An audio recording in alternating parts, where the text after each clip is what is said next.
काबुलीवाला, रविंद्रनाथ टैगोर। मेरी 5 बरस की लड़की मिनी से घड़ी भर भी बोले बिना नहीं रहा जाता। एक दिन वो सवेरे सवेरे ही बोली, बाबूजी, राम दयाल दरबार है ना, वो काक को कौआ कहता है, वो कुछ नहीं जानता बाबूजी, नहीं ना। मेरे कुछ कहने से पहले ही उसने दूसरी बात छेड़ दी।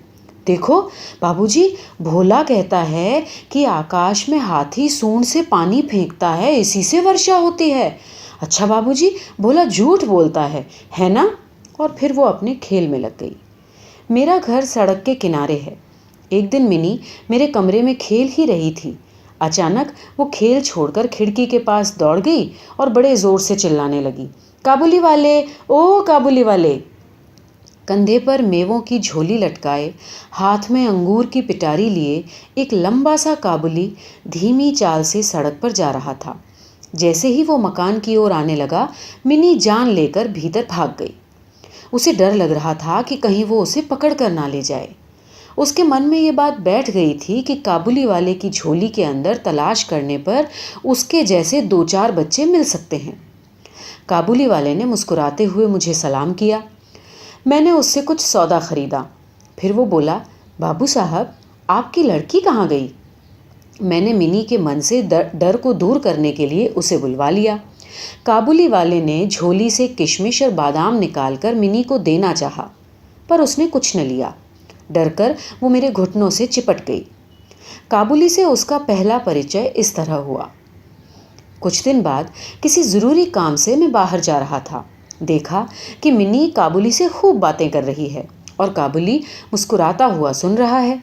मिनी की झोली बादाम और किशमिश से भरी हुई थी। मैंने काबुली को अठन्नी देते हुए कहा, इसे ये सब कुछ क्यों दे दिया? अब मत देना, कहकर मैं बाहर चला गया। कुछ देर तक काबुली मिनी से बातें करता रहा। जाते समय वो अठन्नी मिनी की झोली में डालता गया। जब मैं घर लौटा तो देखा कि मिनी की माँ काबुली से अठन्नी लेने के कारण उस पर खूब गुस्सा हो रही है। काबुली प्रतिदिन आता रहा।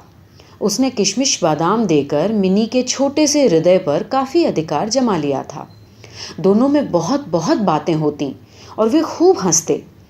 रहमत काबुली को देखते ही मेरी लड़की हंसती हुई पूछती, काबुली वाले, ओ काबुली वाले, तुम्हारी झोली में क्या है? रहमत हंसता हुआ कहता, हाथी। फिर वो मिनी से कहता, तुम ससुराल कब जाओगी? इस पर वो उल्टे रहमत से पूछती, तुम ससुराल कब जाओगे? रहमत अपना मोटा घूंसा तान कर कहता, हम ससुर को मारेगा। इस पर मिनी खूब हंसती। हर साल सर्दियों के अंत में काबुली अपने देश चला जाता। जाने से पहले वो सब लोगों से पैसा वसूल करने में लगा रहता। उसे घर घर घूमना पड़ता, मगर फिर भी प्रतिदिन वो मिनी से एक बार ज़रूर मिल जाता। एक दिन सवेरे मैं अपने कमरे में बैठा कुछ काम कर रहा था। ठीक उसी समय सड़क पर बड़े ज़ोर का शोर सुनाई दिया। देखा तो अपने उस रहमत को 2 सिपाही बांधे लिए जा रहे थे।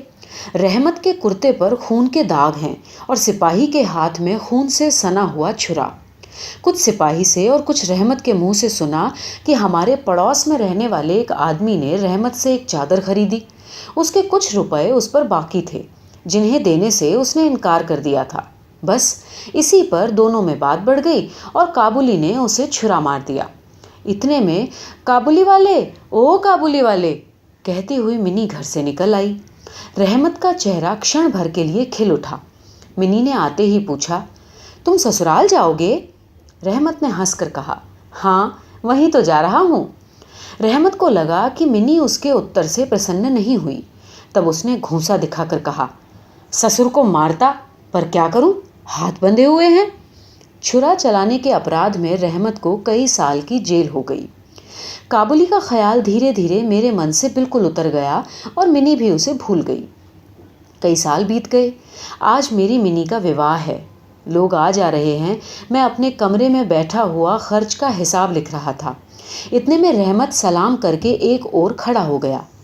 पहले तो मैं उसे पहचान ही न सका। उसके पास न तो झोली थी और ना ही चेहरे पर पहले जैसी खुशी।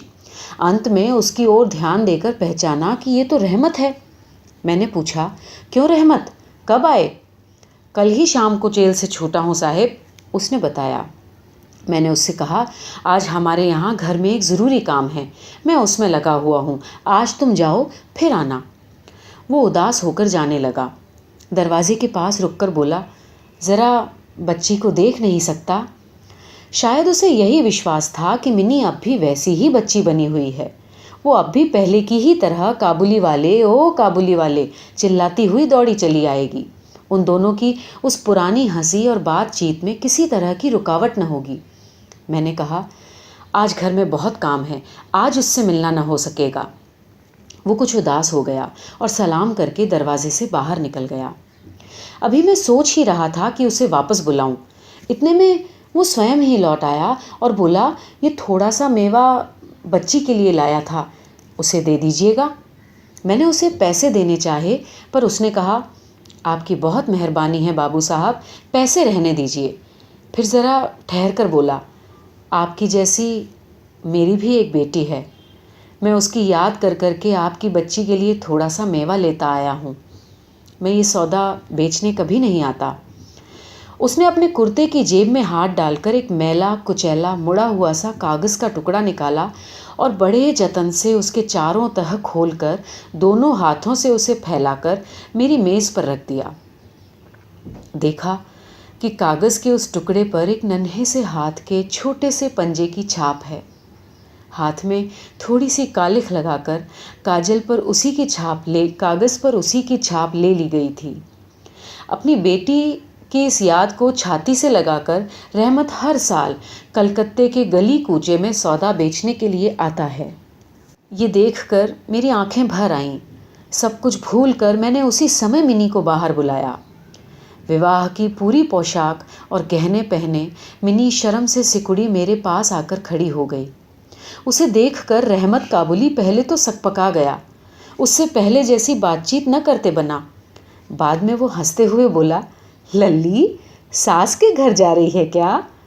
मिन्नी अब सास का अर्थ समझने लगी थी, सो मारे शर्म के उसका मुंह लाल हो उठा। मिन्नी के चले जाने पर एक गहरी सांस भरकर रहमत ज़मीन पर बैठ गया। उसकी समझ में ये एक बात एकाएक स्पष्ट हो उठी कि उसकी बेटी भी इतने दिनों में बड़ी हो गई होगी। इन 8 वर्षों में उसका क्या हुआ होगा, कौन जाने। वो उसकी याद में खो गया। मैंने कुछ रुपए निकालकर उसके हाथ में रख दिए और कहा, रहमत, तुम अपनी बेटी के पास अपने देश चले जाओ।